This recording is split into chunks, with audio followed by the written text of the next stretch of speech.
I've actually been working on it since I was about 17. I'm not going to tell you how long ago that was. 6-8 months, tops. I like that.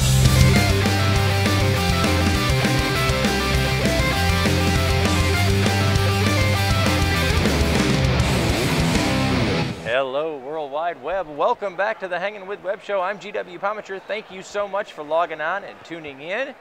Thanks for coming out and hanging out with us today. Hit subscribe so you can come back over and over and over again. We've got authors, artists, filmmakers, musicians, creative minds of all kinds.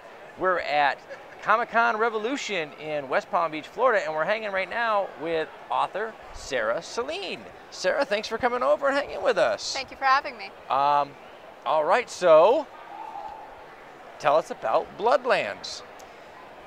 Well, I kind of like to call it a post-apocalyptic Western horror, sort of a mishmash of different genres. Nice. It's about this bounty hunter, her name's Sonora, in a post-apocalyptic Southwest setting. Basically, she's looking for revenge. Some people in a... I don't know, I drove across the country once. I'm pretty sure that any Southwest setting is really close to post-apocalyptic. Yeah. Just saying, it's very barren out there sometimes. It makes a perfect setting for a revenge story. A perfect setting for a revenge story. Yes. No offense, Phoenix. We're just saying. Okay, so where did this come from? Oh. Sitting around the table one day and you're like, hey, I think I'll write a post-apocalyptic revenge tale. I've actually been working on it since I was about 17. I'm not going to tell you how long ago that was. 6-8 months, tops. I like that answer. I like that answer. But no, it's just a variety of different inspirations and kind of some catharsis of things in my own life. Not that I have any experience whatsoever with drug cartels, but... or post-apocalyptic settings in the Southwest, as far as you know. As far as I know, She's yeah. not connected to those things in any way. So, it's a post-apocalyptic world. Mm-hmm. And what brings about your apocalypse? It's a lot of different things, honestly. Shortage of resources. There's also some background mention of a war that happened. Okay. Characters come across a lot of like bombed out ruins and isolated places, and maybe some cannibals too.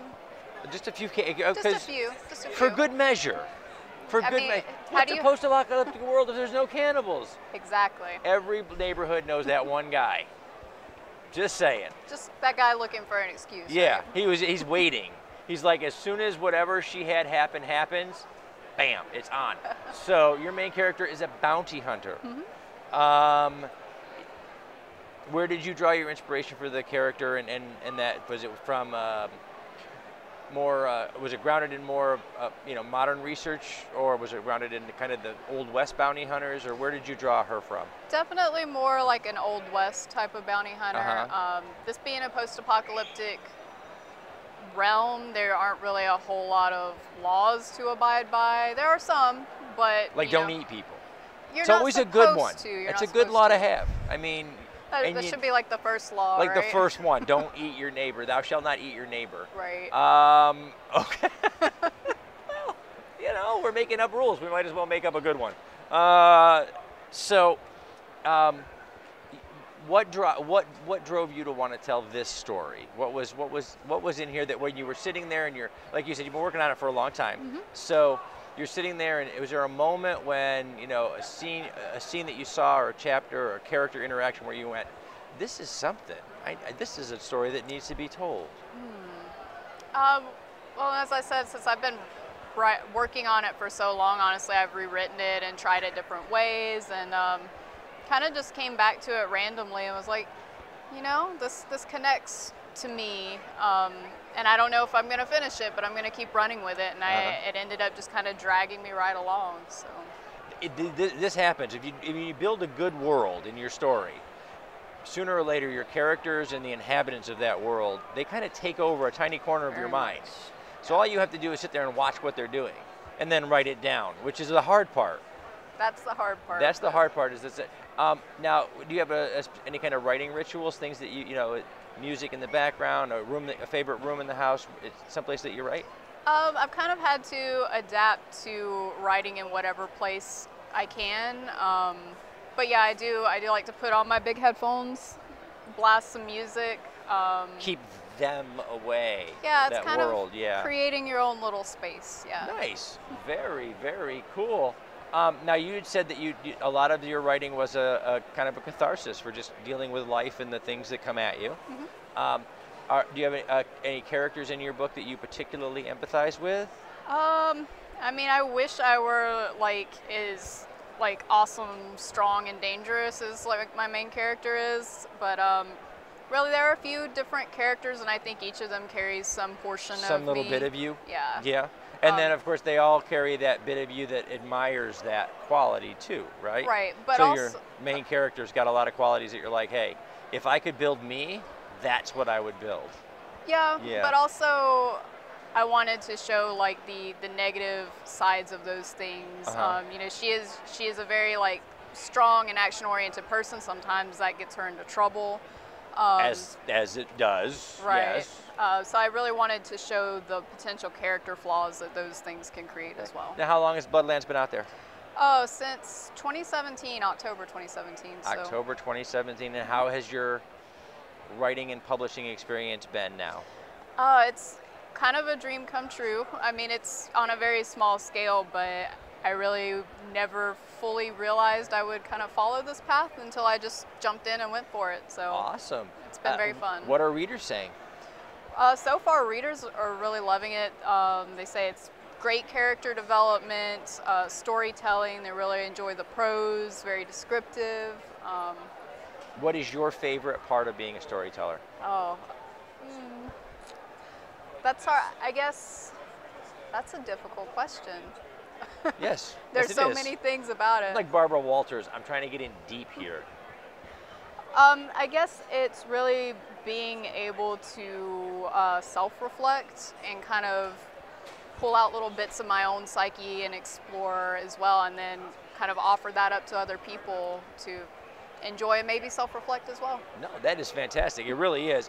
One of the things we try to tell, especially our newer authors, is there's fact. Leave that for the newscasters. But then there's truth. There's what's inside every person. That's the storyteller. That's to bring a great those way to truths put out it. and to show us ourselves as the best we can. Bloodlands going to stand by itself, or you have more? Is she got more adventures coming, or? She does. I do have a sequel that I'm working on. However, the current book, the first book, is a standalone, so it doesn't end on a cliffhanger where you need that sequel. Okay. So there's more coming. Again, which we tend to forget this in a world with more serialized storytelling than probably ever before, is that even in a series, every story has a beginning and a middle and an end. And if you're telling stories well, a beginning and a middle and an end doesn't preclude a sequel. Right. But it also, your sequel has a beginning and a middle and an end too, so it doesn't require the first one. Right. The first one is a lot of fan service for the readers. It's hey, if you saw the first one or you read the first one, you'll understand this inside joke. Yeah. But you'll still understand the story either way. So, okay, she has a list back there of questions that come out of like the internet and everywhere else. So, I'm a glut. I have coffee. When I'm at my keyboard, it's me and it's coffee. I think I watched one too many like movies about like what Hemingway looked like. Because it's me and my coffee, and if I was drinking, there'd be more. And and my cigarettes and my ashtray and my keyboard, and then leave me alone. Right. So, writing habit, writing snack. What's your table look like there? I actually don't do a lot of snacking when I'm writing. Which would explain why she's 110 pounds on a really, really bad day. If it was raining hard and she had the leather on, maybe she got there, maybe not. So I like your way with numbers. See, I'm just saying. No, I don't snack a lot when I write, I guess, because I'm kind of so into it. Coffee, soda, Red Bull? I drink a lot of water. Good, hydrate. Yeah, definitely hydrate. Writing is a marathon. It is. You sit down at your keyboard, you planned on 5,000 words. If you're really in the groove, you're 30,000 words later and you haven't seen your kids in a week, and you're like, what? Oh, wow, that one's in college already. What happened? That's how you know you're really writing. That's right. That's right. That's how you know you're in there.